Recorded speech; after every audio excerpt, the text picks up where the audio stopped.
The action of 6 October 1779 was a minor but famous and furious naval engagement that took part in the early stages of the war between Britain and France in the Anglo-French War between the British Royal Navy frigate HMS Quebec and the frigate Surveillante of the French Navy. The battle ended with a French victory when Quebec was destroyed by an explosion. Background: France along with Spain joined on the side of the Americans and war was declared between France and Britain. Britain did not attempt a close blockade of French ports, rather a screen of frigates kept a vigil, while the ships of the line stayed at anchor at places like Torbay and Spithead. One of those frigates, operating off Guernsey, was the 32-gun 12-pounder frigate HMS Quebec under Captain George Farmer. Quebec had submerged on a rock and had to throw excess weight overboard to refloat her, sacrificing his 12-pound cannon. When repaired in Portsmouth, there were no replacements at the time, so ship and crew went back out on station armed with only 9-pounders.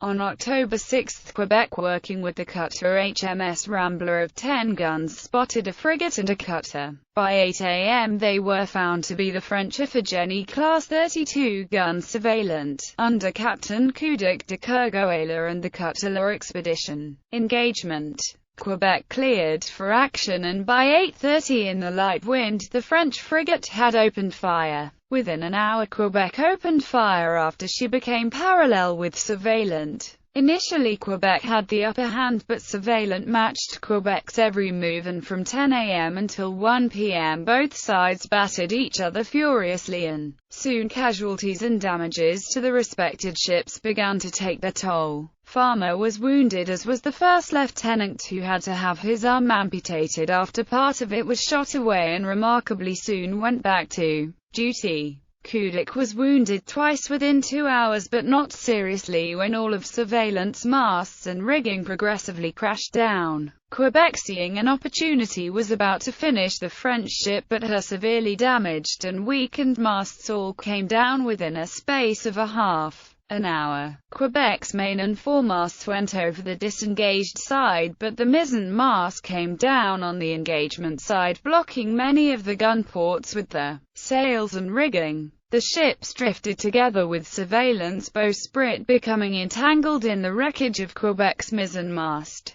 Quebec's gun captains kept up her rate of fire by shooting through the wreckage. Coudec saw his opportunity to board and take Quebec, but they were repulsed with heavy losses, including Coudec, who had now an additional third wound. By now a stalemate had ensued. Both sides' priority was now taken to sorting the damage, and casualties were heavy. However, a turn of events began. A fire which had begun on Quebec's mangled and tangled sails covering the gun ports, and as a result of cannon fire, the fire soon spread out of control and soon took a hold of Surveillante. Coudec, though, managed to break free of the Quebec by chopping off the wreckage that entangled both ships, and the fire on the French ship was brought under control. On Quebec, however, the situation was serious. The fire had spread within the ship itself and had become totally uncontrollable. Farmer ordered the magazine to be flooded, but this was now futile, and by 6 in the evening the fire reached the magazine. British sailors jumped into the water, as some knew the inevitable would happen. Farmer ordered the ship to be abandoned, and panic ensued.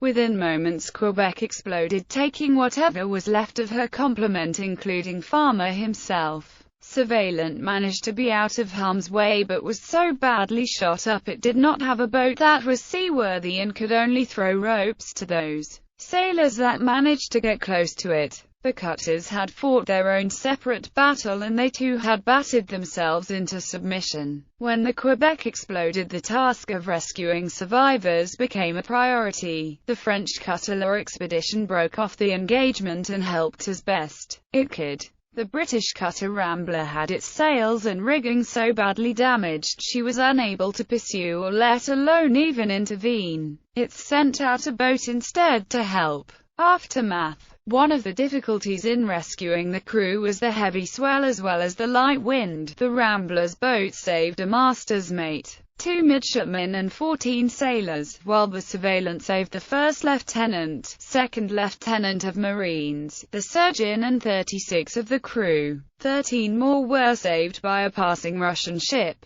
The damage to the Surveillante was severe, her hull was leaking and had 30 killed and 85 wounded. British and French sailors then had to work together to keep her afloat, and in that they achieved it. She returned to Brest the next day under a jury rig. Quebec and the rest of the French crew treated the surviving British as castaways found at sea, not as prisoners of war, seeing them repatriated without parole or exchange. Quebec died of his wounds in January 1780, and was admired for his courage and compassion by both the French and the British. Surveillante took nearly a year for repairs to be complete and went on to fight in Americans' waters, and even brought news of the peace in Paris in company with the British frigate Medea in the summer of 1783. Numerous paintings and drawings of the battle were made, notably by Auguste Louis Rossel de Cercy, by George Carter and by Robert Dodd.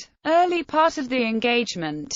Author unknown. Illustration from La Marine, by Eugene Piccini. From Voix La Gazette de France No. 82. Print by Richard Dodd. Plate given to George III by George Carter. Another painting of the action by Rossel de Cercy.